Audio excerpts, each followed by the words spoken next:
Mike Hamilton at Lithia Toyota.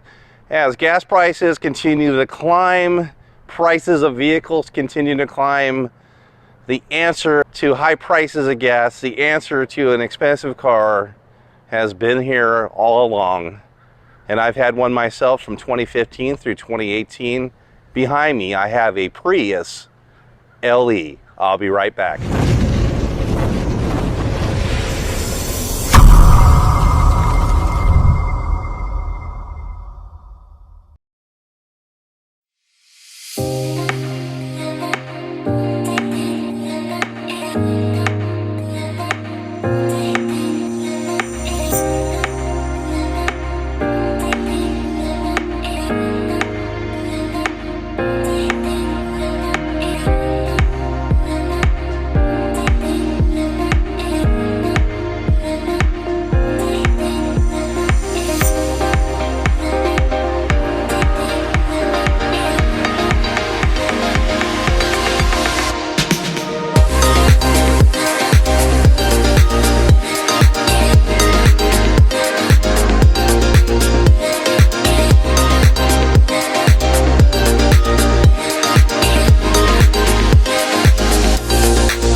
This was the very first hybrid vehicle that was ever built, and at one point Toyota had probably 90% of the share of hybrids out there. On every hybrid that was on the road, say mid-20 teens, was this vehicle.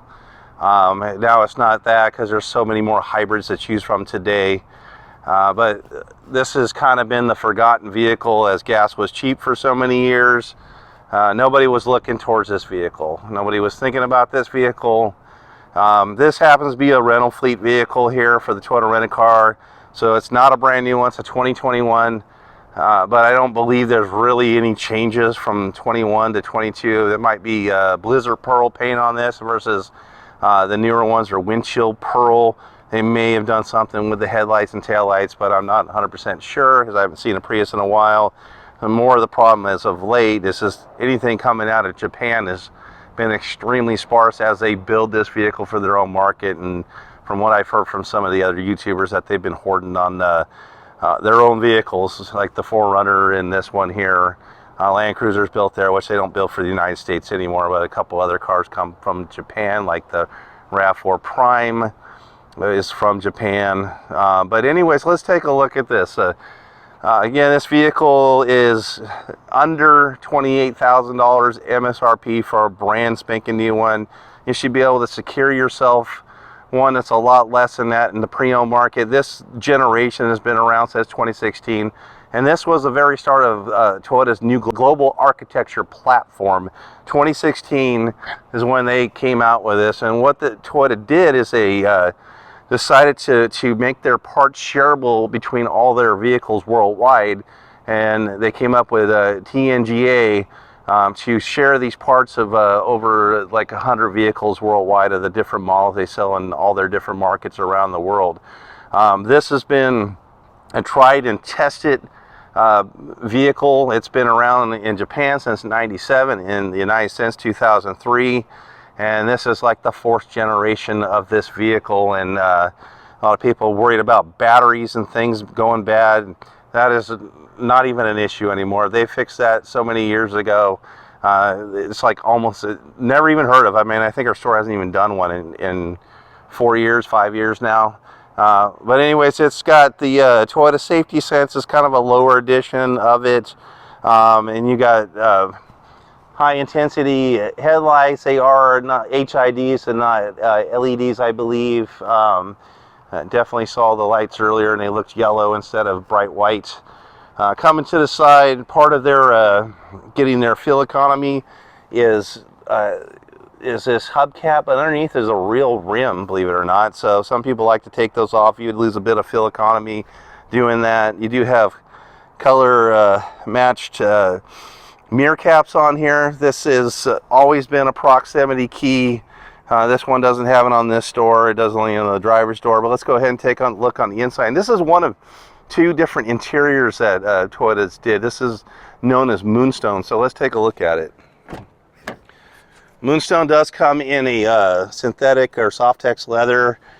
So you come in over here, we do have hard plastics, and then we do have a little bit of soft touch down here, piano black gloss there. But this is where I'm talking about the light gray dash. Most every Toyota's got a black dashboard. Basic infotainment screens on this one here. But this thing's getting an incredible fuel mileage and has miles on it. So I want to show you what kind of fuel economy it's getting. It is a cloth interior, but this is that Moonstone interior. There is a black interior also to this vehicle. So there's the two different colors for this. Back seats do give you a little bit of options. We have center armrests for the passengers back here, and then a couple USB-A ports are available. These seats will fold down to flat here, so if you can, and then you can get a lot of cargo. When I had mine, it was the generation before this. I was able to put my whole mountain bike inside it, and gave me a lot of space. So if I went mountain biking, I could put the whole bike inside, and also fit my road bike. They changed the first funky, or tail lights I mean, and I'll show you that in the slide here where they went way down. It was kind of goofy. So they changed that after a year or two. Coming to the back, you do have a lot of cargo space in here. Privacy cover again with this hatch, so you don't people can't take inventory and break out your window. No power lift gates on this one here. Fuel is on this side, so regenerative braking hybrids do not need a plug. That's it. The only two plugs are what are called primes. And then this seat was back for me. So let's see how I fit. Now this would be tight. I wouldn't want somebody to move the seat up for me, but I could fit like this in a pinch, even behind a taller person, which is myself. I'm 6'2". Blind spot monitors on Prius is standard. And let's go ahead and go to the driver's side. Normal stuff as we're going to see in every car: power windows, power mirrors, power locks. We have gauge dimmers. There's the traction control off, the auto dimming high beam, and then that P that looks like a steering wheel. That's for it could self park itself. It could back itself into a spot. It could also parallel park itself. It's the only vehicle Toyota has that does that. Let's go ahead and take a look on the inside here. Start her up and take a look at the startup sequence. Toyota calls, there's two screens here. So you have your normal infotainment down here, which is the 6-inch infotainment, and then we have what Toyota refers to as the heads-up display. So it means the like on these, they've been coming up now, these displays, but up here gives you a whole bunch of information like your speedometer and different things. And there's your startup sequence there. Prius driving, and you see it gets 53.7 miles a gallon is what it's been averaging for its almost 14,000 miles on it. Incredible. There's an eco score thing, so it's actually like a game you could play to challenge yourself each time to get the better score, which is going to give you better fuel economy. Kind of a techie type geeky thing.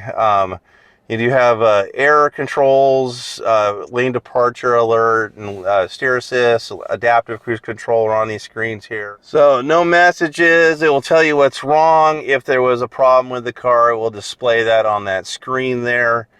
And then you have different information for your Toyota Safety Sense, parking sonar, rear backup, smart stop, lane departure alert. We're all on this there, and then go back to our eco screen again, and then you have a digital miles per hour on there. Shifting is interesting. So it's got a neutral toggle. It stays where it's at. So if I want to put it in drive, I pull it over and then down, that puts it in drive with my foot on the brake. And then if I put it in reverse, it's going to beep, so you're going to know it. Also, there is probably not going to be able to hear this with my microphone, but there's an actual speaker on this here that lets people know when it's going really slow that this round makes this kind of droning, honing sound to it. But there's our backup camera. It just has the blue lines, but no predictive lines on there. And then if I want to park the vehicle, I push that. It does have an emergency e-brake on my left foot. And it gives me information about the vehicle. So we have our radio. If our phone is connected here, it would tell us our our phone connection, and then it gives you a little bit of the hybrid and engine systems here as a little graphic, but you have it also as a larger graphic on here. So if I go to menu, and I go to info, and I go to eco, now I have a color screen that's going to tell me what it's doing if I'm driving it. Comes with all the radio, normal stuff you're going to find in our radio system. So do our sources. We have AM, FM, Sirius XM, anything you want to bring in your phone from Bluetoothing.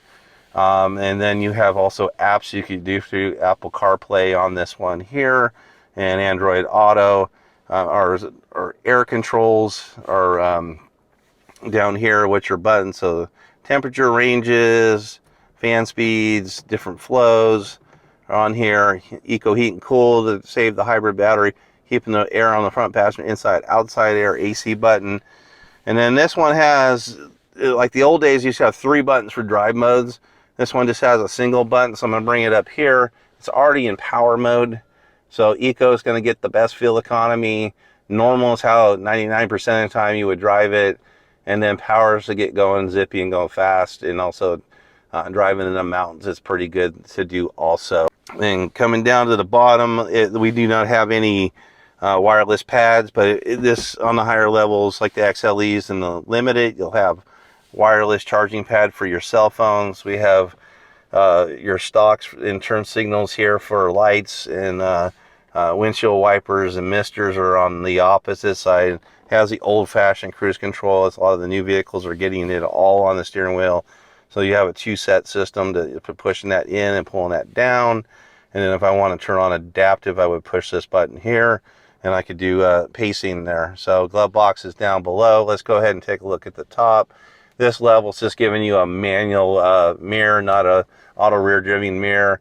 Lights and dome lights are up on top. Reading lights is incandescent yellow lights. Has the SOS button just like every other Toyota does. We have vanity mirrors with lights, and then we have the shade extenders there too.